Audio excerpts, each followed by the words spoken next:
Assalamualaikum warahmatullahi wabarakatuh.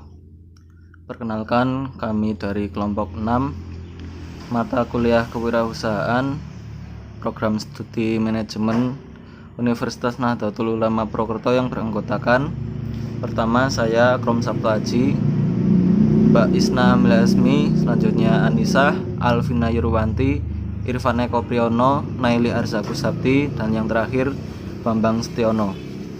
Di sini kami akan mempresentasikan hasil praktek bisnis kami berupa es pijo atau es pisang hijau. Yang pertama ada deskripsi produk es pijo. Es pijo ini merupakan usaha yang bergerak dalam pembuatan minuman yang kekinian dan menarik. Nama produknya itu adalah es pijo. Es pisang hijau adalah jenis makanan khas dari daerah Makassar, Sulawesi Selatan yang terbuat dari bahan utama berupa pisang. Es pisang hijau yang dimaksud adalah pisang yang dibalut dengan adonan tepung yang berwarna hijau dengan cara memasaknya dikukus dalam dandang ataupun panci. Adonan tepung berwarna hijau tersebut dibuat dari tepung, air, serta dicampur dengan pewarna makanan atau dengan menggunakan pewarna alami seperti air daun suji dan daun pandan. Es pisang hijau juga memiliki tampilan yang menarik dan dengan cita rasa yang khas pisang hijaunya. Manis serta segar untuk rasa kuahnya, serta harum aroma pandan sehingga dapat membuka selera para pelanggan, baik ketika melihatnya ataupun saat memakannya. Selanjutnya ada logo.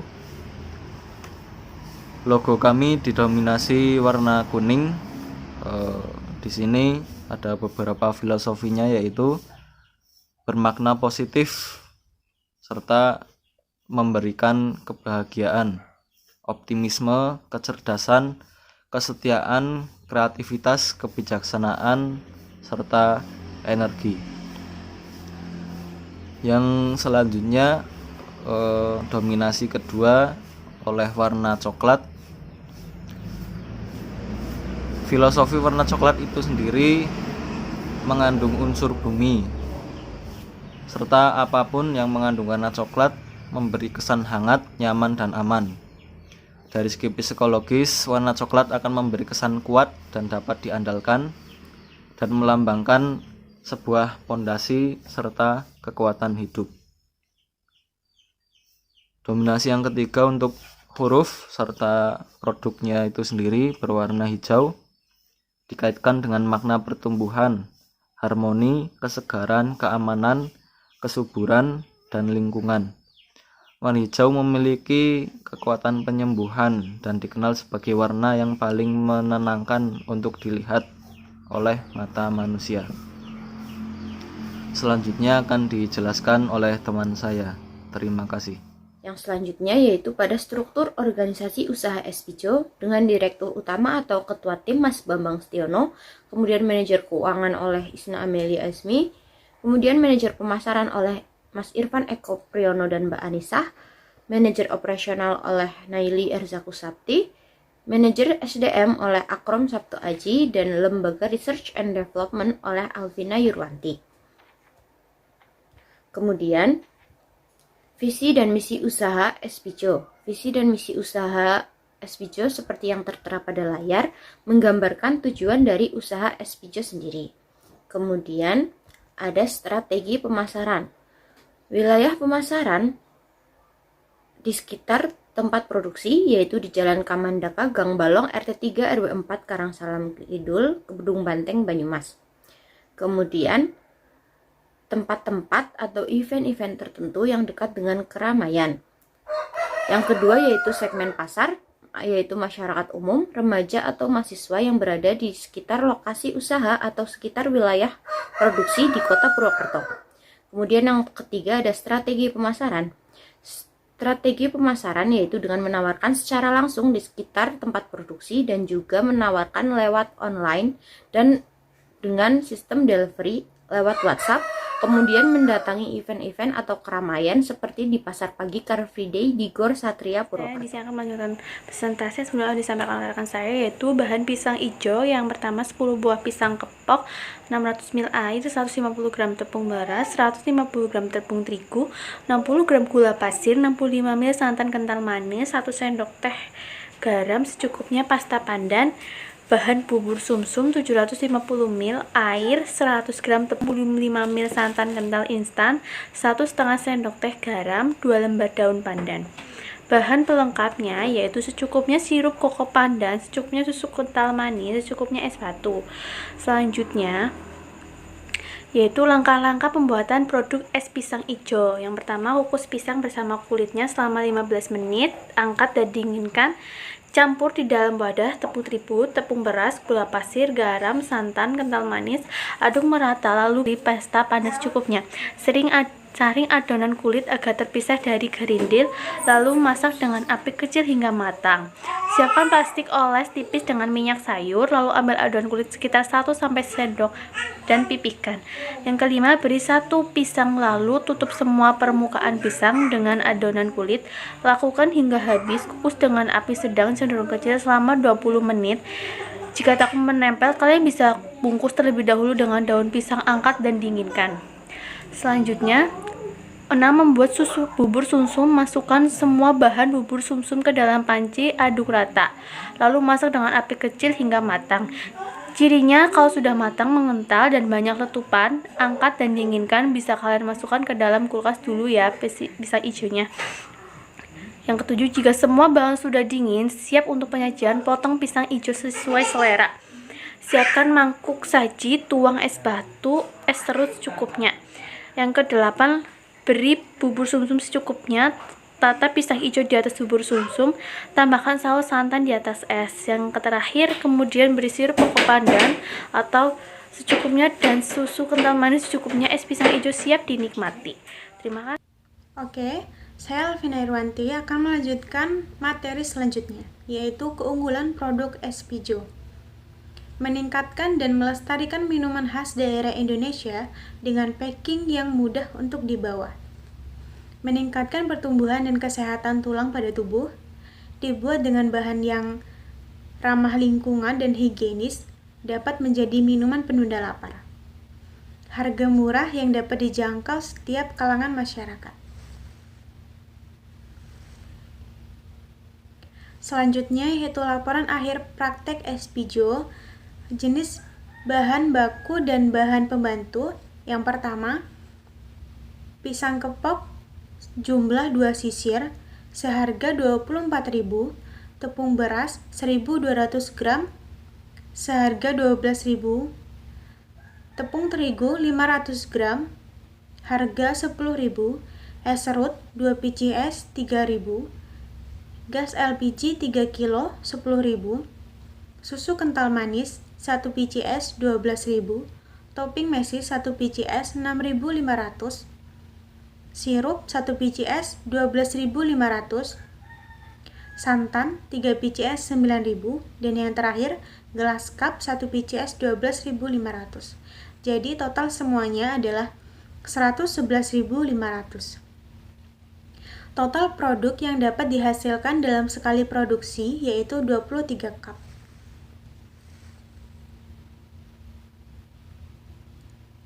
Selanjutnya, menentukan harga pokok produksi. HPP sama dengan total biaya produksi dibagi jumlah produk yang dihasilkan, yaitu 111.500 dibagi 23 cup produk. Jadi hasilnya 4.800. Dari kelompok kami. Selanjutnya adalah menentukan harga jual. Kami sepakat menentukan harga jual per cup produk kami adalah 6.000. Kemudian perhitungan keuntungannya adalah harga jual dikurangi harga pokok produksi, 6.000 dikurangi 4.800 sama dengan Rp1.200. Selanjutnya adalah laporan keuntungan akhir praktek minggu keempat. Keuntungannya adalah Rp27.600. Kemudian laporan keuangan akhir usaha praktek bisnis es pijo. Uang kas praktek ketiga sebelum praktek terakhir adalah 117.000. Kemudian iuran anggota per anak adalah 19.000 dikali 6 sama dengan 114.000. Kemudian biaya yang dibutuhkan pada praktek keempat adalah 111.500. Laba yang diperoleh dari praktek ketiga adalah 27.600. Maka uang kas usaha saat ini yang dipegang kelompok kami adalah 117.000 ditambah 114.000 dikurangi 111.500 ditambah 27.600 sama dengan 147.100. Itulah laporan keuangan akhir usaha praktek bisnis es hijau dari kelompok 6. Sekian, terima kasih. Di sini saya akan menjelaskan tentang jadwal perencanaan praktek es pisang hijau. Untuk minggu pertama, hari tanggal Selasa 18 Mei 2021, deskripsi pembuatan business plan untuk keterangan sudah dilaksanakan.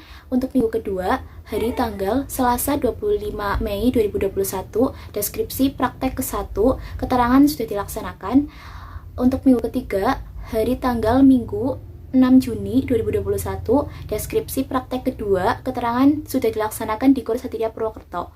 Untuk minggu keempat, hari tanggal Rabu 16 Juni 2021, deskripsi praktek ketiga untuk keterangan sudah dilaksanakan. Untuk minggu kelima, hari tanggal Selasa 22 Juni 2021, deskripsi laporan akhir dan simpulan bisnis, keterangan sudah dilaksanakan. Untuk yang selanjutnya yaitu hambatan dalam praktek bisnis es pisang hijau adalah yang pertama, kurangnya ketetapan waktu saat pelaksanaan praktek karena jadwal dan kesibukan setiap anggota yang berbeda-beda. Yang kedua, proses produksi yang lumayan memakan waktu lama karena bahan-bahan yang fresh harus ada yang diolah terlebih dahulu agar menjadi produk es hijau yang siap makan. Yang ketiga, ketika melakukan praktek penjualan produk di Gor Satria Purwokerto, diperlukan waktu yang lumayan lama agar produk es hijau ini terjual karena kita terbilang masih baru membuka lapak di Gor Satria Purwokerto dan juga masih kurang familiarnya masyarakat yang biasa datang terhadap produk kami. Untuk yang keempat, inovasi terhadap produk es hijau yang masih kurang variasi karena bahan dasar dari produk yang lumayan sulit untuk divariasikan tanpa merusak cita rasa khas dari es pisang hijau itu sendiri. Assalamualaikum warahmatullahi wabarakatuh. Saya akan melanjutkan presentasi dari kelompok 6 kaitannya di slide yang ke-18 mengenai solusi ke depan dalam mengatasi hambatan praktek es hijau. Yang pertama adalah untuk mengatasi masalah waktu dan kesulitan anggota, kedepannya akan dapat diatasi dengan membuatkan jadwal praktek terlebih dahulu sebelum menyusun dan mempertimbangkan kesibukan para anggotanya yang lain. Kemudian yang kedua, dalam mengatasi bahan yang harus diolah terlebih dahulu, maka dapat diatasi depannya dengan membagi tugasnya terlebih dahulu. Seperti yang rumahnya dekat dengan tempat produksi, maka bisa mengolahnya setengah matang dulu bahannya kayak gitu. Kemudian untuk praktek bisnis yang dilaksanakan di Gor Satria kemarin kurang menarik karena tidak adanya poster ataupun spanduk, maka ke depan dalam memasarkan produknya bisa dilakukan stikerisasi dan juga spanduk agar supaya lebih menarik dan supaya mengenalkan produk es hijau tersebut.